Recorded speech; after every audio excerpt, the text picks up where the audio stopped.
देवी सुनंदा ये भी नहीं जानती कि जिस व्यक्ति पर उसने तीर साधा है वो स्वयं विक्रमादित्य है। आचार्य जी, मैं इस व्यक्ति का मुख देखना चाहती हूँ। इसके मुख से कपड़ा हटाइए।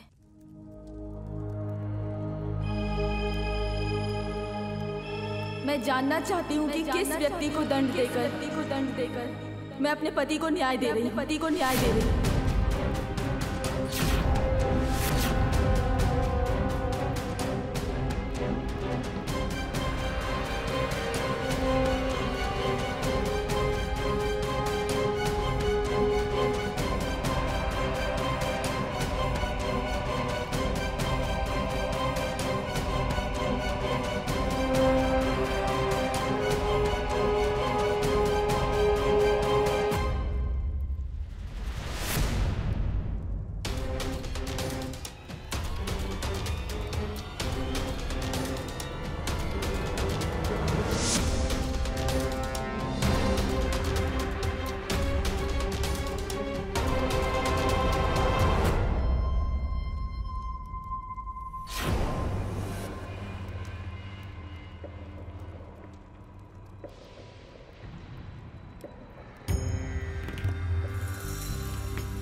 महाराज विक्रमादित्य, ये कैसा न्याय है आपका महाराज? मेरे हाथों से इतना बड़ा अन्याय करवाने जा रहे थे आप? देवी, हम तो केवल आपकी इच्छा अनुसार न्याय करना चाह रहे थे। मैं कुछ समझी नहीं महाराज। देवी सुनंदा, आपके पति की हत्या हमारी पत्नी के हाथों से ही हुई थी, इसलिए आप अपना प्रतिशोध पूरा कीजिए। तीर चलाइए।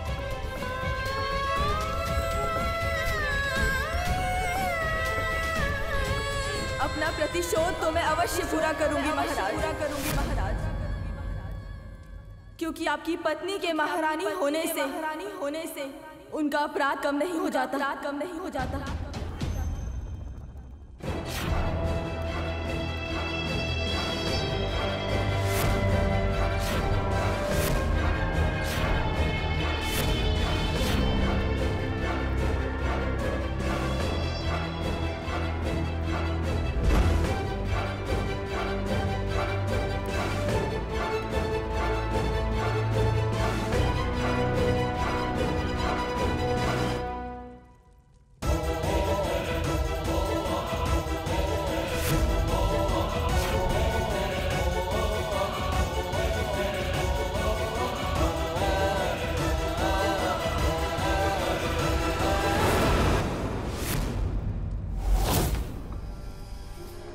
देवी सुनंदा, आप रुक क्यों गई? तीर चलाइए। अपना प्रतिशोध पूरा कीजिए देवी। हमें अपने जीवन से अधिक न्याय प्रिय। संकोच मत कीजिए, तीर चलाइए। हमारी मृत्यु ही आपका न्याय है देवी सुनंदा। तीर चलाइए।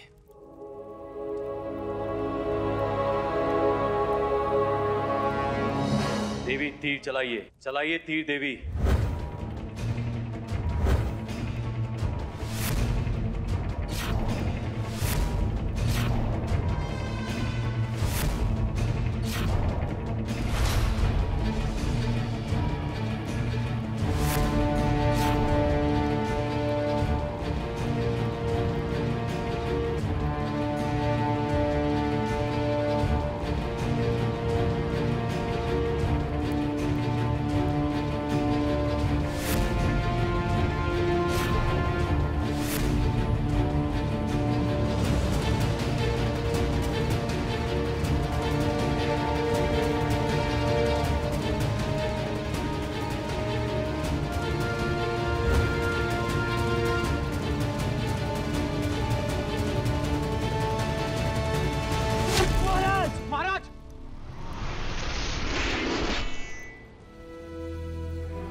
ये आपने क्या किया देवी?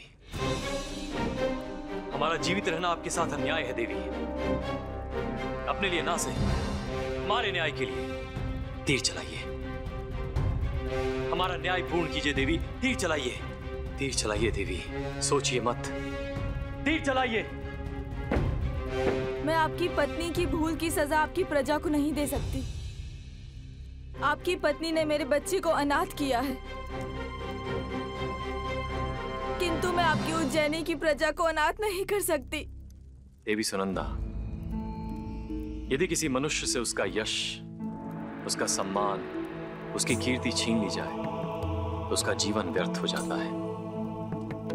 हमारा यश, हमारी कीर्ति, हमारा सम्मान हमारे न्याय से है।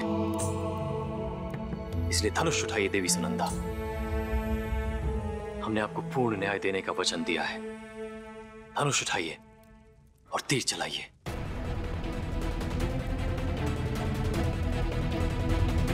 धनुष उठाइए, हमें न्याय देने का एक अवसर दीजिए देवी। तीर चलाइए।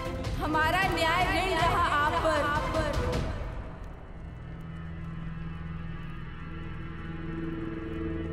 इस उज्जैनी पर, उज्जैनी की सारी प्रजा पर हम अपने न्याय के लिए उज्जैनी की प्रजा को सजा नहीं दे सकते महाराज। नहीं देवी, क्योंकि मैं अपने न्याय के लिए पूरे राज्य के साथ अन्याय नहीं कर सकती। और जब तक आप मेरा न्याय नहीं कर पाएंगे तब तक आप और आपकी पत्नी ये ऋण स्मरण रखिएगा महाराज, स्मरण रखिएगा।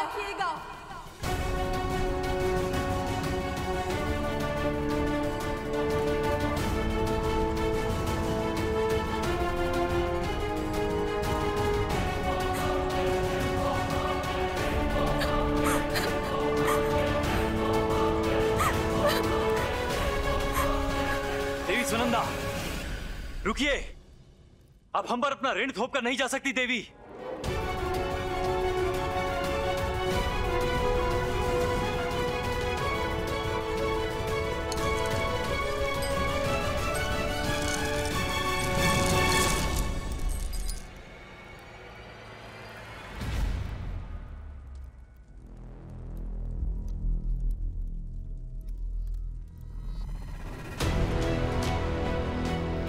ये आप क्या कर रहे हैं? हमारे अपराध का धन स्वयं को, संपूर्ण उज्जैन को क्यों दे रहे हैं? अब आप अपराध मुक्त हैं। देवी सुनंदा के अपराधी तो हम हैं, जो एक राजा होते हुए भी उन्हें पूर्ण न्याय नहीं दे सके। नहीं महाराज, ये सत्य नहीं। सत्य तो ये है महारानी, हमारा जीवन, हमारा धर्म, हमारा मन सब देवी सुनंदा के आभार तले दबा हुआ है। और एक राजा रहते हुए हम कभी भी उनके ऋण से उऋण नहीं हो सकते। इसलिए हमने ये निर्णय लिया है कि जब तक हम देवी सुनंदा के ऋण से उऋण नहीं हो जाते, हम ये सिंहासन ग्रहण नहीं करेंगे।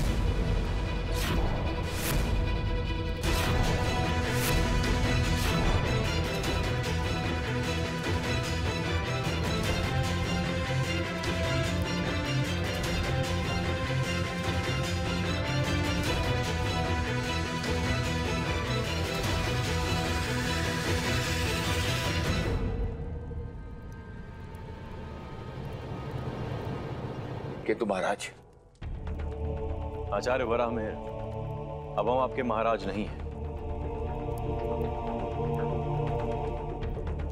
और ना ही उज्जैनी के राजा हैं। नहीं महाराज, ये तो उज्जैनी के साथ अन्याय होगा। हाँ महाराज, आपकी अनुपस्थिति में इस प्रजा का पालन कौन करेगा? हमारी अनुपस्थिति में प्रजा का पालन आप सब नवरत्न ही करेंगे। ये कैसे संभव है महाराज? जैसे सभी नवग्रह मिलकर सूर्य का स्थान नहीं ले सकते, उसी प्रकार हम नवरत्न मिलकर आपका स्थान कैसे ले सकते हैं महाराज? अब आचार्य जी सत्य कह रहे हैं देवर जी। गुरु गोरखनाथ की शपथ, 9 लोग मिलकर एक राज्य कैसे संभालेंगे?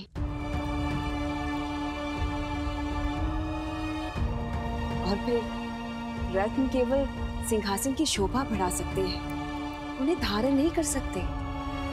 फिर आपकी क्या राय है भाभी?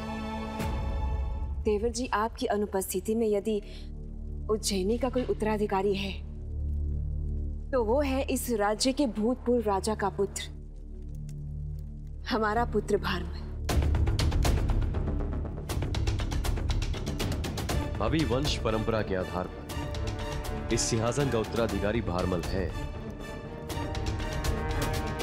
किंतु क्या ये उज्जैनी की प्रजा की देखभाल करने योग्य है या नहीं, इसका निर्णय भी नवरत्न ही करेंगे। आचार्य वराहमिहिर जी, कालिदास जी, विराट सेन जी। अब हम उज्जैनी तभी वापस लौटेंगे जब देवी सुनंदा को पूर्ण न्याय दिलाने में सफल हो जाएंगे।